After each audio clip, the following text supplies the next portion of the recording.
మీరు credit card తీసుకోవాలనుకుంటున్నారా?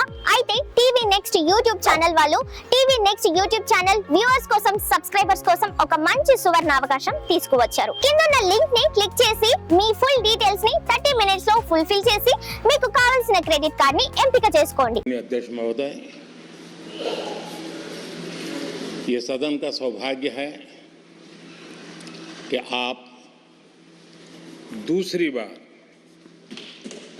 इस आसन पर विराजमान हो रहे हैं। आपको और इस पूरे सदन को मेरी तरफ से मैं बहुत बहुत बधाई देता हूं।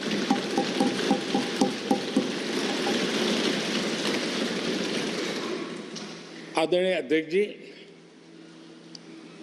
मेरी तरफ से आपको शुभकामनाएं हैं, लेकिन इस पूरे सदन की तरफ से भी आपको अनेक अनेक शुभकामनाएं।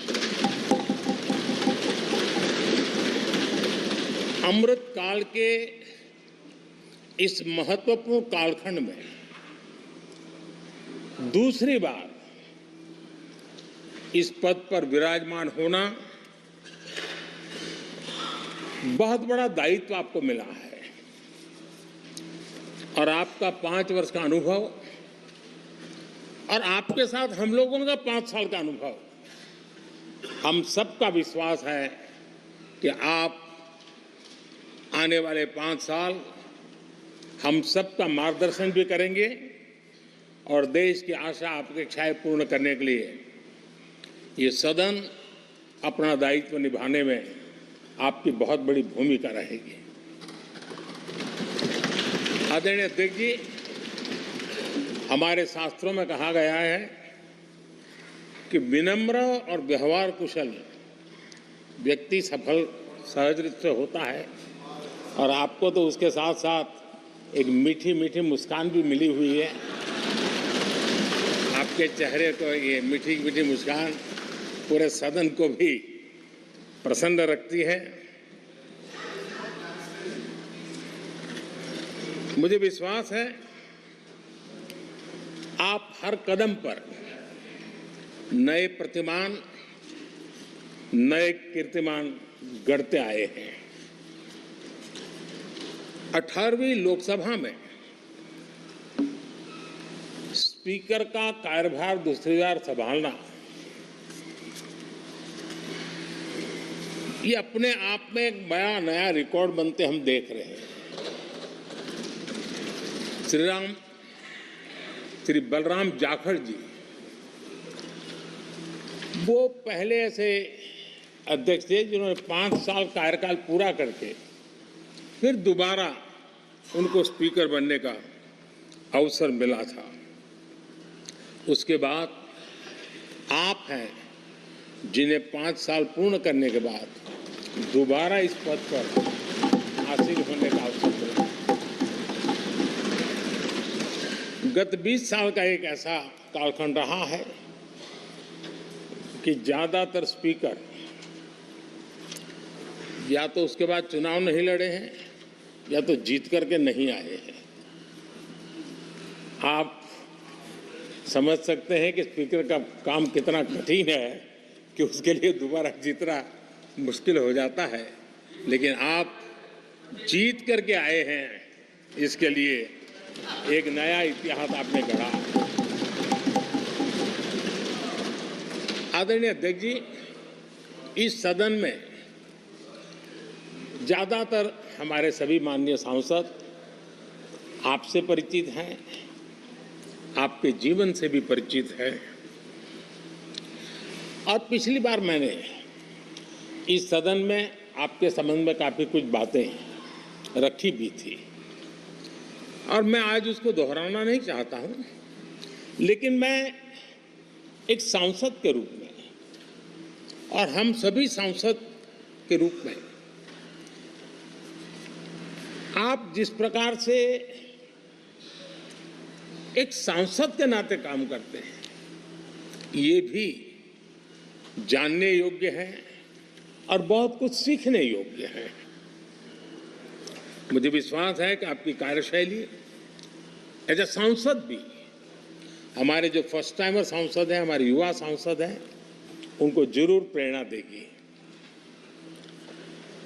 आपने अपने कार्यक्षेत्र में, संसदीय क्षेत्र में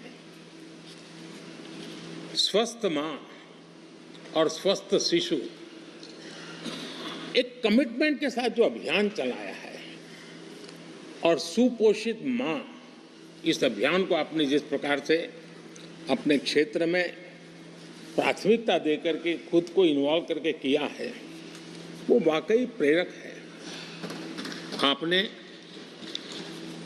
कोटा के ग्रामीण क्षेत्रों में हॉस्पिटल ऑन व्हील्स, ये भी एक मानव सेवा का उत्तम काम, जो राजनीतिक कामों के सिवाय करने वाले कामों में आपने चुना है, वो भी अपने आप में गांव-गांव लोगों को स्वास्थ्य सेवाएं पहुंचाने में मदद कर रहा है।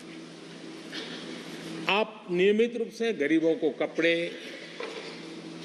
कंबल, मौसम के अनुसार छाता की जरूरत है छाता, जूते, ऐसी अनेक सुविधाएं समाज के आखिरी तबके के जो लोग हैं उनको खोज करके पहुंचाते हैं। खेलों में प्रोत्साहन देना आपके क्षेत्र के युवकों में, ये आपने एक प्राथमिकता के रूप से काम उठाया है। आपके पिछले कार्यकाल में 17वीं लोकसभा में मैं कहता हूं कि संसदीय इतिहास का वो स्वर्णिम कालखंड रहा है। आपकी अध्यक्षता में संसद में जो ऐतिहासिक निर्णय हुए हैं, आपकी अध्यक्षता में सदन के माध्यम से जो सुधार हुए हैं, ये अपने आप में एक सदन की भी और आपकी भी विरासत है। और भविष्य में 70वीं लोकसभा के संबंध में जब विश्लेषण होंगे, उसके विषय में लिखा जाएगा, तो भारत के भविष्य को नई दिशा देने में आपकी अध्यक्षता वाली 70वीं लोकसभा की बहुत बड़ी भूमिका रही है। आदरणीय अध्यक्ष जी, 17वीं लोकसभा में नारी शक्ति वंदन अधिनियम 2023, जम्मू कश्मीर पुनर्गठन विधेयक, भारतीय न्याय संहिता, भारतीय साक्ष्य बिल, भारतीय नागरिक सुरक्षा संहिता, सामाजिक सुरक्षा संहिता, digital personal data protection bill, मुस्लिम महिला विवाह अधिकार संरक्षण विधेयक, transgender persons protection of rights bill, consumer protection bill, direct tax विवाद से विश्वास विधेयक, सामाजिक, आर्थिक और राष्ट्रीय महत्व के